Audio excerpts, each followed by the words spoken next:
já eles têm um Daniel Silveira, digamos assim, para chamar de seus. Né? Os capangas do Maduro sequestraram o Fred Superiano, o ex-deputado, líder oposicionista, e também o Rafael Sívera, o coordenador juvenil do partido La Causa R, na Venezuela.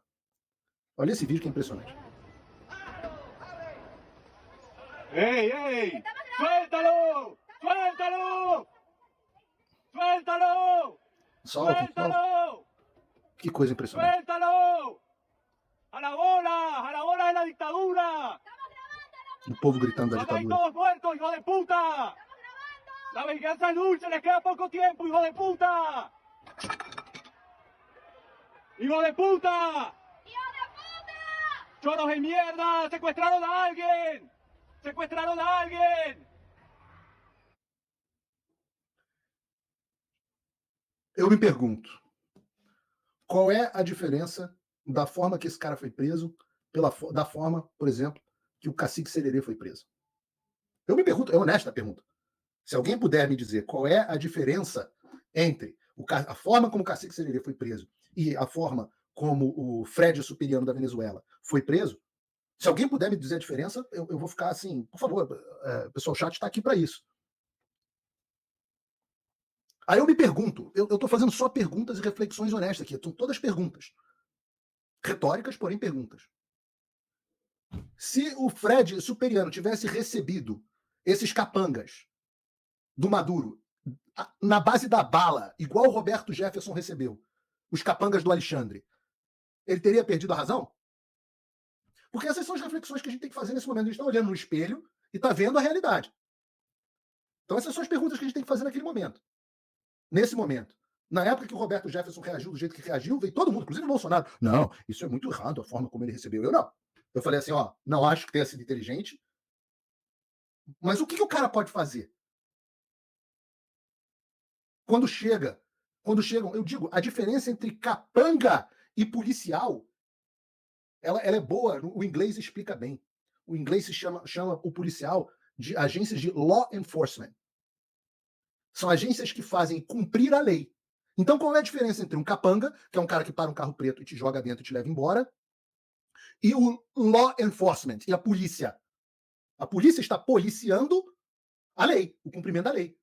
Então, se você age à margem da lei, você já não é mais policial, você não é mais law enforcement.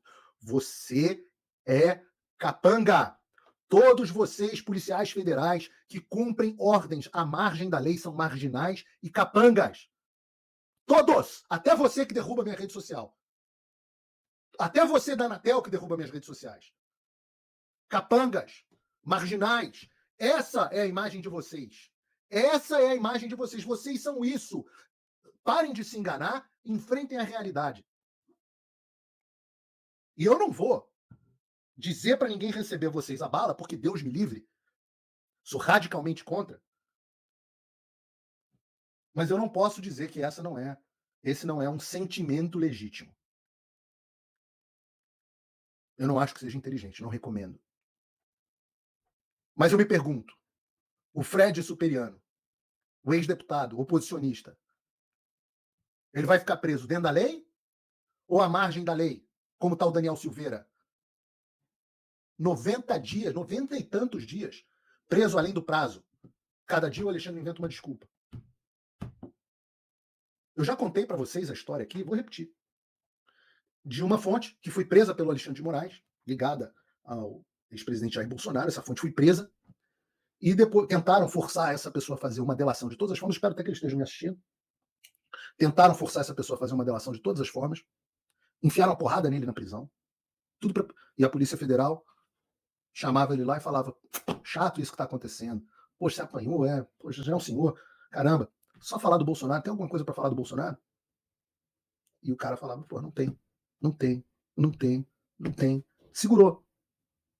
Como está segurando o Felipe Martins, que está preso, sequestrado, igualzinho, da mesma forma, parou um carro preto na porta da casa do Felipe Martins e arrancou ele da frente da família dele. E levou ele para um lugar onde ele está preso à margem da lei.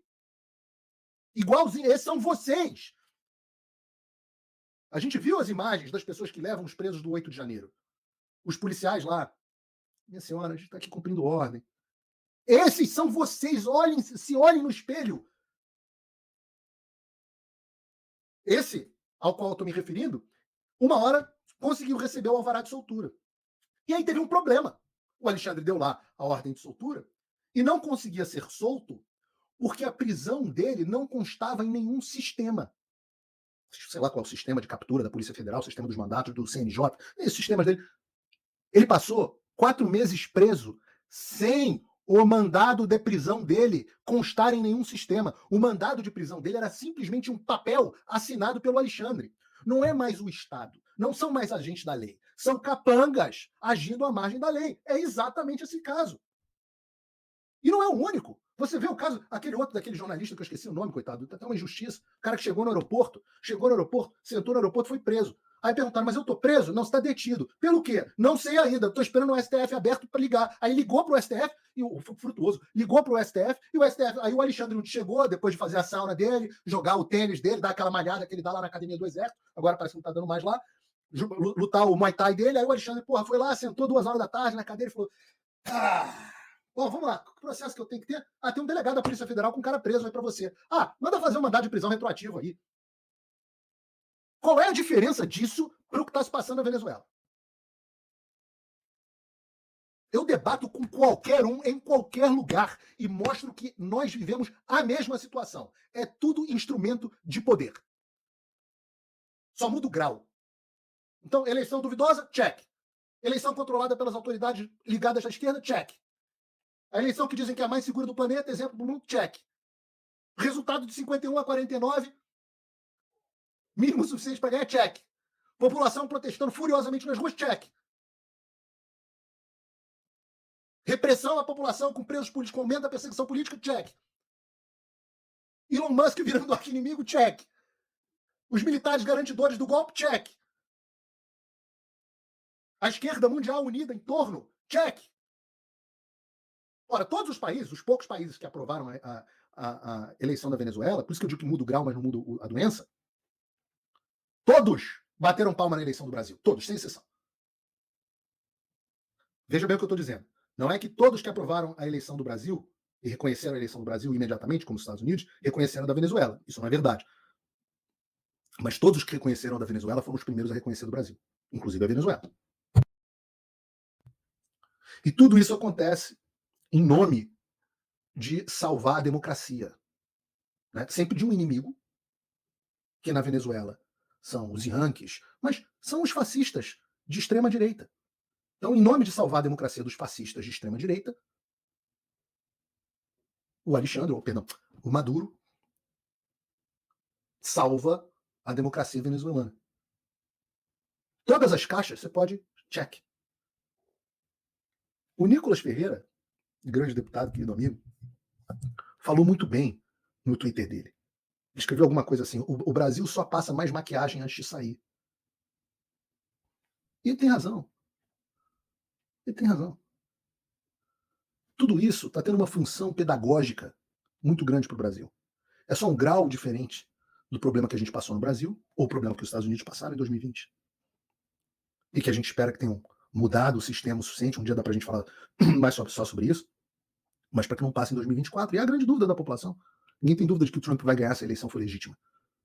A dúvida passa... Tem uma frase do Napoleão, que às vezes é atribuída ao Stalin, e a gente não sabe se o Stalin também disse, não tem muito registro disso, mas que o Napoleão disse, tem registro, está no New York Times, em 1880, o Napoleão disse, não importa quem vota, desde que eu conte os votos.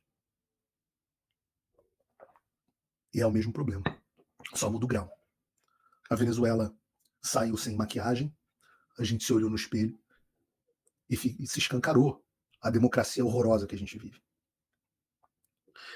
E a gente imaginaria, se nós fôssemos pessoas um pouco mais inocentes, a gente imaginaria que diante desse exemplo explícito do que é a democracia relativa,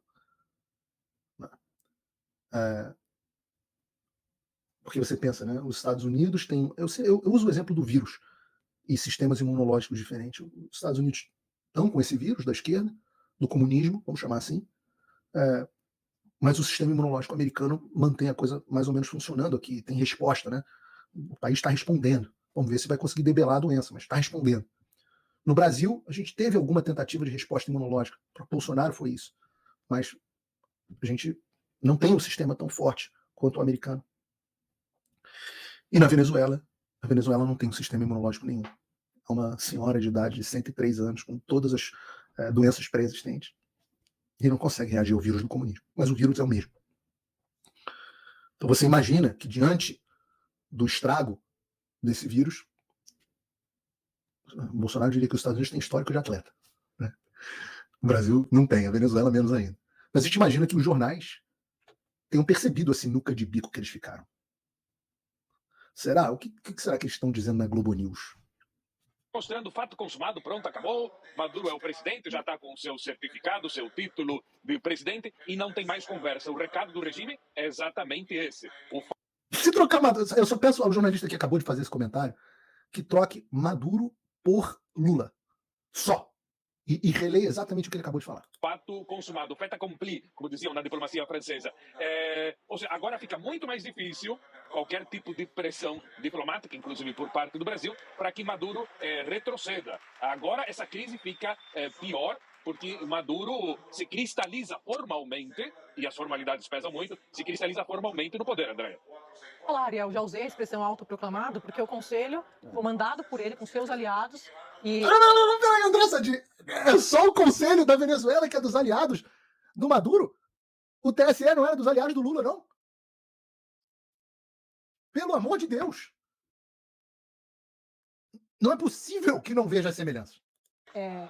Maduro, Otávio, ignorando esses apelos, o Ariel tinha dito, ele não está nem aí para os comentários do país A, B ou C, e aparentemente ele não está nem aí para essas declarações do Amorim, dizendo que está esperando a ata, que o governo prometeu entregar a ata, é vida que segue, nada acontece, Maduro... Que estranho, André Sadir, quando você tem um imenso contingente questionando o resultado de umas eleições e as autoridades não estão nem aí, vida que segue, né? Poxa, que estranho, André. Não sei onde que eu já ouvi essa história. Esperando o presidente eleito. Eu acho que o Ariel foi na ferida ali. É um fato consumado para diminuir esse clamor que existe de grande parte da comunidade tem clamor de grande parte da internacional de que o Conselho Nacional Eleitoral prove que 1 mais 1 igual a 2. Peraí. Esse aqui, Otávio Guedes, né, aquele comunista, filho de comunista. Peraí. A autoridade que conta os votos tem que provar que 1 mais 1 é igual a 2? Mas só na Venezuela? É só na Venezuela que tem que provar? E que essa eleição não foi 0 mais 0,5 igual a 2. É isso. Então ele está se antecipando. Deixa eu ver se eu consigo conectar com o Vitor, porque, Vitor, você está em Caracas, você está ouvindo panelaços neste momento, enquanto essa cerimônia acontece, é isso? Poxa, tem panelaços, população. Exatamente, Sadi. Está muito forte aqui. Onde foi que a gente ouviu panelaços fortes antes, hein? Inclusive, eu até tentei botar um fone para a gente poder conversar um pouco melhor. E, como eu vinha dizendo antes, existe uma divisão muito grande. Essa foi uma eleição que, como nenhuma outra anterior, ela trouxe uma força muito grande da oposição. É quase como se a oposição tivesse perdido por 51-49, não é, meu caro correspondente? Calma que a coisa piora. Se você acha que o grau de dissonância cognitiva chegou a um nível máximo, não. Calma que piora. Com o Ariel aqui primeiro, né, a gente perguntando se hoje dá realmente para chamar a Venezuela de um governo de esquerda. Será que dá para chamar o governo socialista bolivariano, apoiado por toda a esquerda mundial, inclusive o Lula, implementando todas as políticas da esquerda e com ódio dos Estados Unidos? Será, rapaz, que dá para chamar de esquerda? Eu não sei. Eu tenho várias senhoras aqui que eu tenho no Paulo Figueiredo Show, como audiência, são as nossas queridas, amadas tias do Zap. Várias delas falam que é feio eu falar palavrão. Mas como reagir a uma frase dessas sem falar palavrão? Eu não sei. Ai, puxa vida. Estou experimentando. Ele até elencava, hoje é um governo conservador. Aí tem um idiota no fundo dizendo esquerda e democracia. É democracia. Isso que eu ia falar. Isso que você ia falar. Você ia concordar com essa imbecilidade. Contra o casamento gay, militarista, aliado de evangélicos. Aliado de evangélicos? Não vejo mais ele com essa... ele é mais um governo de esquerda de fachada e que não respeita a democracia. Mas eu queria, nesse ponto, eu queria até ir além. Por que o Brasil fica se posicionando em defesa de um país que de esquerda não tem mais nada, zero, não tem mais nada, zero. Será que o problema está no posicionamento do Brasil? Ou será que você é uma besta quadrada e não sabe o que é ser de esquerda? Eu não sei nem o nome desse imbecil. Seria, então, Peraí, alguém no chat me diz, vocês que acompanham o Globo News, qual é o nome desse idiota? Ninguém sabe me dizer. Ninguém sabe nem o nome. Ah, tá aqui. Aloysio Nunes? Não, não é esse o nome desse cara. Ah, é? Esse é o Aloysio Nunes, ex-senador? porque o que a gente percebe é um PT apoiando Maduro, Valdo, mais por Valdo Cruz. achar Valdo que a Cruz, Venezuela aqui. tem um governo de esquerda. Esse não é Não Luiz tem, na minha Nunes. opinião, mais. Né? O governo Valdo Lula- Pereira. O governo Lula começa a se distanciar. Vocês têm que decidir. Valdo Pereira. É Valdo. Valdo Cruz, Valdo Pereira é um desses dois. Muito bem, obrigado pelo chat. Até onde vai se distanciar? Vamos checar o que vai acontecer depois dessa apresentação dos boletins de urnas. Valdo Pereira, Valdo Cruz. Esquerda é democracia aonde, meu filho? Aonde, meu filho? Que esquerda é democracia? Quem fundou a democracia como a gente conhece foi quem? Esse sistema que você chama de democracia, quem fundou, aliás, não como democracia, com o nome de república constitucional. Mas isso que depois se popularizou como democracia. Você já leu alguma coisa? Já ouviu falar do Tocqueville escrevendo democracia na América? Vai ler os idealizadores desse sistema, o Thomas Jefferson, o John Adams, os Federalist Space, Alexander Hamilton. Vai lá ler. James Madison. James Madison, o cara que é o pai da ideia da democracia. Né? O dilema madisoniano, onde você tem o direito, a vontade da maioria preservada, mas ao mesmo tempo o direito da minoria. O dilema madisoniano. Não é dilema marxista. A esquerda, meu filho, é a esquerda da Revolução Francesa. É a esquerda do terror. De onde veio o termo esquerda, meu Deus? Veio dos jacobinos, que se sentavam à esquerda na Assembleia Nacional. Do lado lá do Robespierre, revolucionário que vocês amam. O conservadorismo, esse nome que é um nome ruim, eu lamento, mas o conservadorismo vem do contraponto à esquerda revolucionária. Lê lá o Edmund Burke, o pai fundador, né, do conservadorismo. Reflections on the Revolution in France. Eu acho que em português, imagino, reflexões sobre a Revolução Francesa. É a direita, é o que se conhece como direita. A crítica à revolução, a revolução destruindo as bases da sociedade, das tradições, das instituições. A ideia da direita, se você pode chamar o conservadorismo como oposição àqueles que se sentavam à esquerda, porque até dentro da Assembleia Nacional você tinha. Os girondinos não eram direita de fato, né? Mas estava. Porque sempre a janela de Overton. Então a esquerda de alguém, a direita de alguém. O que você poderia chamar de extrema-direita, que não estava nem sentado na Assembleia da Revolução Francesa, era o Burke. Era a ideia do Burke, que a sociedade deve evoluir de forma gradual, que a gente deve respeitar as tradições e as instituições já estabelecidas, que a gente deve evitar mudanças radicais e abruptas, do jeito que vocês querem, destruir família, destruir religião. O conservadorismo só não quer que se destruam o que foi construído aos poucos. A gente valoriza a ordem, a gente valoriza a prudência. As reformas, claro, tem que acontecer, mas de forma incremental, para evitar o caos, evitar a anarquia, evitar o terror.